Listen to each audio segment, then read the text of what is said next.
Greetings everyone. Beta, today we will do question answer of chapter 5, The Real Santa Claus. C part. Answer these questions with reference to the context. Number 1. There's a chimney in the town you have never traveled down. वहाँ town में एक chimney है जहाँ पर तुमने कभी भी travel नहीं किया होगा. बेटा, these lines are taken from the poem.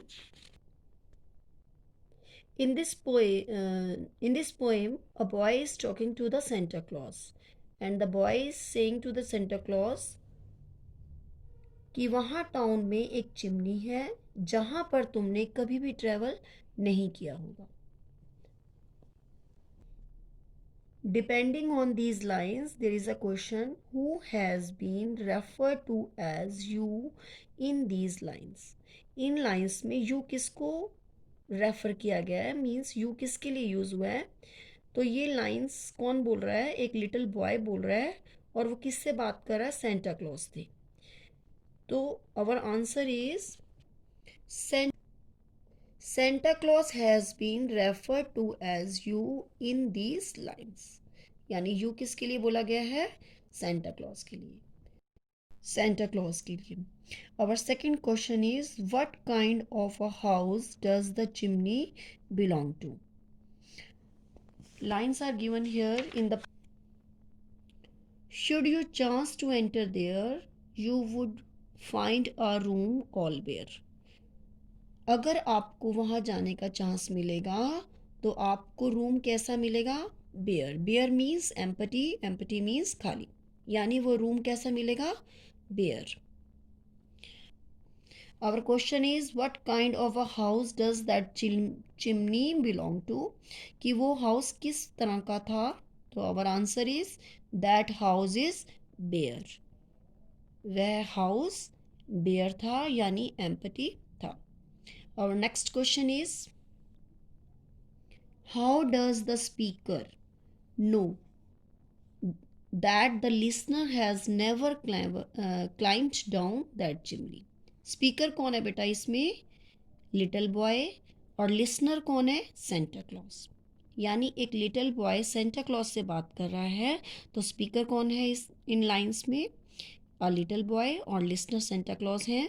तो हमारा क्वेश्चन है, what does the speaker know, sorry, how does the speaker know, speaker कैसे जानता है कि listener has never climbed down that chimney, कि लिसनर यानी सेंटा क्लॉज कभी भी उस चिमनी पर नहीं गए, चढ़े हैं.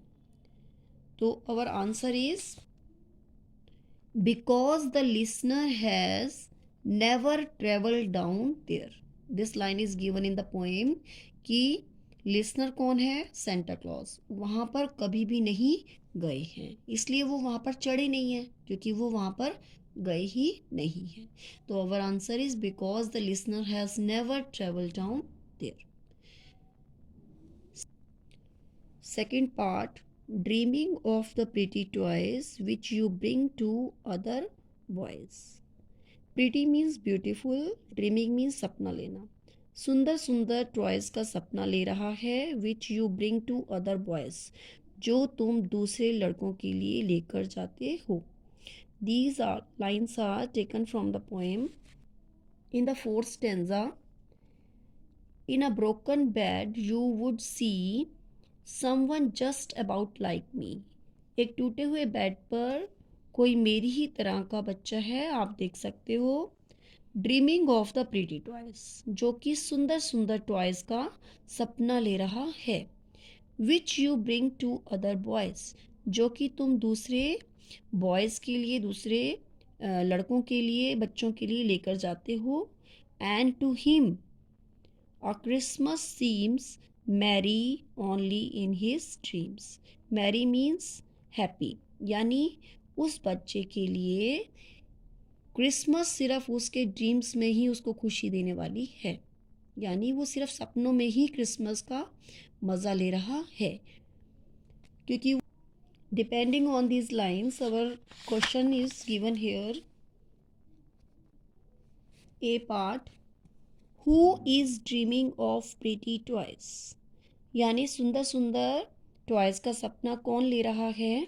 Our our answer is the poor boy is dreaming of pretty toys.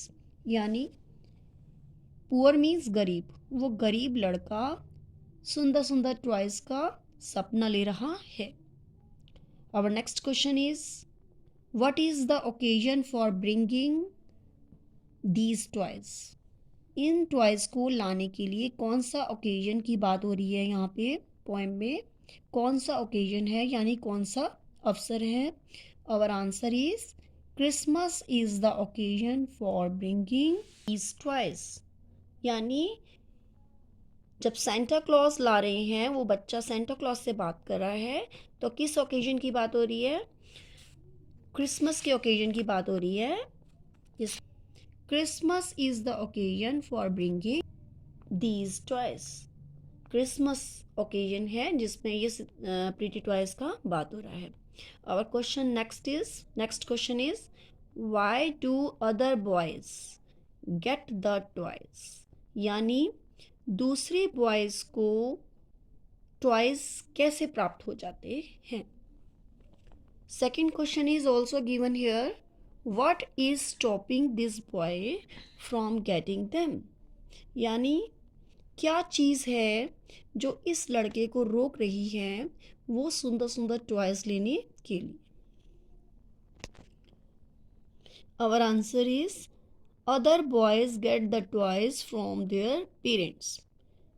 बेटा एक्चुअली आपको मालूम है, आप कॉमन भी देखते हो कॉमनली कि आपके पेरेंट्स जो हैं वो आपकी सारी विशेस को पूरा करते हैं. तो आपके पेरेंट्स ही आपके लिए सेंटा क्लॉज हैं. गॉड ने आपके पेरेंट्स को भेजा है आपकी सारी विशेस पूरी करने के लिए. तो आपके लिए आपके सेंटा क्लॉज कौन है? आपके पेरेंट्स. तो other boys get the toys from their parents. तो उनके पेरेंट्स ही उनके लिए सेंटा क्लॉज हैं एक्चुअली, जो उनके लिए उनकी सारी विशेस को फुलफिल करते हैं, पूरा करते हैं और उनके लिए सुंदर सुंदर टॉयज लेके आते हैं. Second question is given here कि क्या चीज़ है जो उस बॉय को रोक रही है सुंदर सुंदर टॉयज लेने के लिए? तो our answer is, second question का आंसर है the poverty of this boy is stopping him from getting them. Poverty means गरीबी. यानी हमने पोएम में रीड किया बेटा कि वो कैसा बॉय है? एक पुअर बॉय है जो कि एक ब्रोकन बेड पर सोया हुआ है. तो दैट बॉय इज़ पुअर, यानी वो लड़का गरीब है. तो poverty of this boy is stopping him from getting them. Our answer is कि उस बच्चे की गरीबी उसे उन टॉयज को लेने के लिए रोक रही है. Maybe that line is also mention in the poem कि that room is bare. Maybe he has no parents, या उसके पास पेरेंट्स भी नहीं हैं. एक तो वो गरीब है, maybe he has no parents. This line is also given in the poem कि that room is all bare means पूरा रूम खाली है. तो ये दोनों ही रीज़न हैं जो कि वो बॉय सुंदर सुंदर टॉयज़ नहीं ले पा रहा है और बाकी सब बच्चों को मिल जाते हैं. तो we will only write this line, the poverty of this boy is stopping him from getting them. Our question answer completed here. I thought if you understand the question answer of this chapter, then don't forget to like and subscribe the channel.